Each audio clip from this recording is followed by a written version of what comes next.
I'm from Indiana, but I'm a Red Sox fan. And I'm from Minnesota, but I'm a Yankees fan. And welcome to the Rivalry out of state, our Red Sox Yankees series here on Running the Table. But this time, we're going to take a chance to review each and every single major league team midway through the season. We're halfway through. Some teams have overperformed, some teams have underperformed, some teams are exactly who we thought they were. But we're going to sum up every single team, starting with the American League. Andrew, you ready to go? Yeah, let's run it. All right, let's do it. Starting off, Baltimore. This is a scrappy Orioles team. They got some solid parts, but they're definitely better than we thought they'd be. They're not there yet, but they're definitely in a position to turn the corner and become contenders in the next few years. Yeah, absolutely. I was very wrong about the Orioles. So far, I thought they'd be a bottom of the barrel team as they've been the last 5 years. But yeah, to see them performing as well as they are, considering the division they're in, they're going to be a pretty dangerous team come a few years, especially thanks to Adley Rutschman, who's called up about a month into the season. Immediately, he's made a huge impact for the team. And it's looking like AL Rookie of the Year might be his in a little bit. We'll see. We'll see. Give them a few years, but watch out for the O's. The Red Sox. They have the talent to be a playoff team, but they are most definitely at the tipping point between buyer and seller because they went on a really disappointing cold streak to end the first half.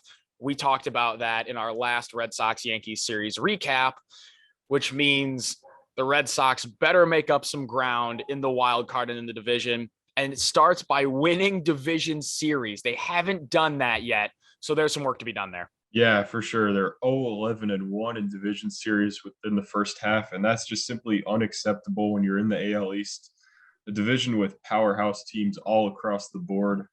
And yeah, I guess we'll see how they do this first week in the second half. They'll determine if they're buyers or sellers. Got to look at pitching, though. That's their biggest weakness so far.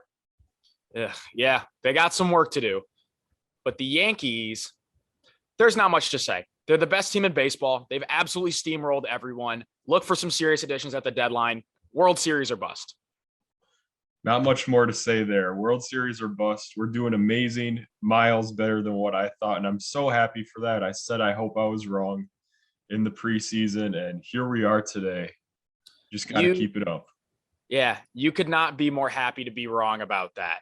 Allow me to quote Dennis Green on this one. Wrong sport, I know, but as far as the Rays go, we are who they thought they were. Nothing too flashy offensively. They're finding a way to get the job done. They stay a step or two ahead of everybody with trades. Look at Isaac Paredes, and they make every arm on their roster work. Shane McClanahan, stud. Drew Rasmussen is pretty good.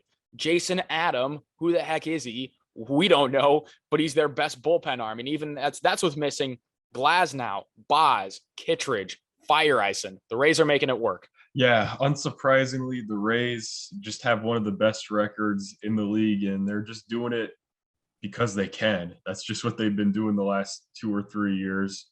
Doesn't surprise me at all. You hear a guy like Isaac Paredes come out, he hit 3 home runs against the Yankees that one day. I was like, who is this guy? And now he's one of the stars of the lineup. That's just how the Rays function as a team, and it always works for them. It's amazing. Welcome to the Rays, where our front office is just better than yours. As far as the Blue Jays go, they are a team stacked with all-stars, and they have World Series aspirations, and they were very quick to slam the panic button when it hit DEFCON 1 as they fired Charlie Montoyo halfway into the season. The goals are still the same. The road has just been a little bit bumpier. And the Blue Jays definitely have some adjustments to make before they hit their full potential. Yeah, for sure. It looks like Vladimir Guerrero's movie hasn't come out yet. Still might have to wait another year or two for that. I don't agree with firing Montoyo, though. I really think they should have waited till the end of the season to see if they made the postseason or not. Because it's not like they're bad. They're still above 500 in a tough division. They're just not as good as we thought they'd be. The Chicago White Sox. They owe the South Side and the city of Chicago a serious apology because of all the hype they've built up. This team has been a massive flop, a combination of injuries, so we'll acknowledge that, but they've also underperformed drastically. They have the White Sox teetering on will they or won't they? And so far, they haven't. Yeah, in my opinion, the White Sox are the most disappointing team in MLB so far. One bright side I'd say is Dylan Cease right now. He's been amazing this season, but really just disappointing all around for the White Sox so far. They need a really good second half. Cleveland Guardians, different name, same team. The Cuyahoga reeks of mid. They're so mid. Their pitching staff has been as good as advertised, but outside of Jose Ramirez, just blah, so much blah. Enjoy 500 because that's where they've been, and that's probably where they'll end up. I mean, you pretty much summed it up there. Maybe they could try to get a hitter at the deadline, make some noise. The division's weak. They could win it potentially, but yeah, Guardians are mid as they get. Dude, the Detroit Tigers stink. They're so bad. Nothing they do right. And it was foolish of us to even think that they'd be any kind of relevant. We had them around 500. No. All their big fancy offseason moves, they're backfiring drastically. Javier Baez stinks. He's overpaid. I told you so. He sucks. What's going on with Eduardo Rodriguez, their alleged ace pitcher? They paid like it. Who knows what he's doing? He hasn't thrown since I think early June. When a 39-year-old Miguel Cabrera is the headliner of your team, yikes. Yeah, happy for Cabrera, but man, we were both so wrong about this Tigers team. Really thought, AJ Hinch being the manager, it would work out well for the team. What were we thinking? That's just not the case. We were just wrong. We were absolutely wrong. Now, we figured Kansas City wasn't going to be very great. Bobby Witt's been really good. He looks like a future cornerstone. Andrew Benintendi, Scott Barlow, and a couple other pieces are probably gone. They're going to be at the trade deadline, but, stay the course, Kansas City, but this isn't the year. Yeah, I agree. Trade Benintendi. Someone's going to want him for sure. He's definitely one of the top guys going into the deadline. Hey, remember, he can't go into Canada. That might be a problem for you. It's going to be an issue. We'll deal with it. Anyways, yeah, just trust the process with Bobby Witt. You'll be there soon. We'll be there. And by soon, I mean quite a while. They'll be there eventually. Andrew, your hometown Twins are doing Twins things. They're having a fine year, and by default, they'll probably end up winning the division.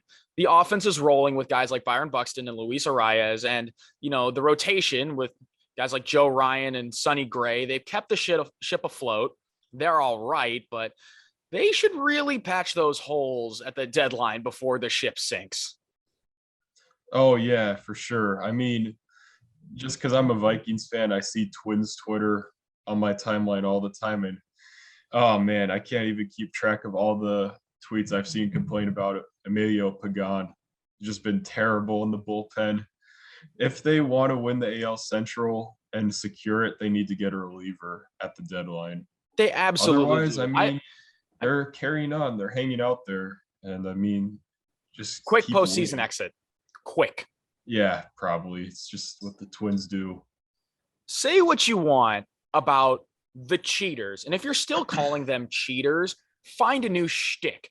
It's not 2020. Get over yourselves. The Astros are a well-oiled machine, and they swap guys year in and year out.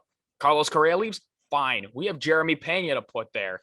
This team has made the last 5 ALCS for a reason, and 3 of the last 5 World Series.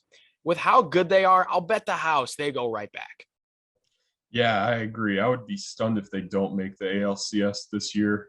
Yordan Alvarez having an amazing season. I'd say he's second place in the MVP race in the American League right now.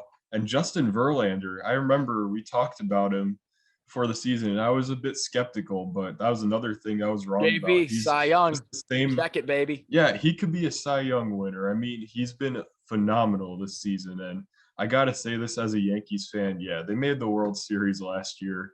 It's time to retire the cheater jokes. The team of Mike Trout and Shohei Ohtani is literally what they are. It's Trout, Ohtani, and everybody else. They're wasting another year of those two. and their shtick has gotten old and fast. All of Major League Baseball is sick of what the Angels are doing. Either find something that actually works or relegate yourself to AAA. Yeah, absolutely. I don't know how we keep seeing this year in, year out. And I don't know how Mike Trout and Shohei Ohtani haven't lost it yet. They're doing literally everything they can and more to try to help the team win. And like you see, they combine for like 6 RBIs and still lose. It's unreal. Like, how do you guys mess this up? You got two of the best players in the league and you can't build a good team around them. It's just a dumpster fire all around. Oh, Angels. Hey, speaking of dumpster fire, the Oakland Athletics. I didn't predict them to be this bad. I mean, props to you, Andrew. You did. But neither one of us are surprised. They're playing like they're trying to get out of Oakland, and they better relocate. So, hey, viva Las Vegas! Or Montreal, or Indianapolis, or literally somewhere that isn't Oakland. Just leave. Hey, I would love an MLB team in Indianapolis. That'd be But dope. anyways, it's such a shame because Oakland has a good history. They've won several World Series in the Bay Area, but yeah, it's just an absolute dumpster fire. They literally gave away all their good players. Definitely going to give away Frankie Montas and Paul Blackburn at the deadline too. Goners. They're goners. It's probably Ramon Laureano like, too. I almost think it would be torture to go to an Oakland A's game in August and September. What do you mean? People don't show up to those games. Oh yeah, you're right. It's what was it, like less than 1,000 people showed up? It's Oakland. Why are they going to the Coliseum? They're not. Yeah. Just bad all around. Remember when the Mariners were terrible? 14-game win streak later to end the first half. And hey, where did these guys come from? They're right in the thick of the wild card race. They have the second spot as of right now. They're young, they're hungry, and I expect them to do more of the same with that fire that they finished the first half with. Yeah, for sure. I mean, everybody's suddenly excited about the Mariners again, myself included. Julio Rodriguez has been off to an awesome start in his young career. Oh, yeah. I think he's the favorite for Rookie of the Year so far. I talked about Rushman, but Julio Rodriguez is better right now. And I mean, Mitch Haniger's still hurt, but if he comes back, that's just another great bat to add to the lineup and continue their hot streak. So really exciting to see Seattle's back in it. What the Rangers did just proves to show that in Major League Baseball, you can't throw $500 million at your middle infield and expect immediate success. I mean, oh well, but hey, like, where are they going? Like, seriously, where are the Rangers going? They'll be sellers at the deadline. Like, Martin Perez is probably gone. John Gray, maybe. I don't know. But, I mean, other than them being sellers, we have no idea what this team's doing. I don't know. I really feel like it's trust the process with the Rangers because, I mean, Jonah Heim's kind of broken out as another good hitter for the Rangers. And they okay, but what process? I just trust it. They'll be there soon, I bet. All right, Philadelphia 76ers Nation, we'll just trust the process. But with that wraps up our mid-season review for all of the American League teams. We'll have another episode with all of the National League teams, so stay tuned for that. But until next time, if you like some of our stuff, go watch some more of it. We got a lot of stuff for you. So like and subscribe for more content, and we out.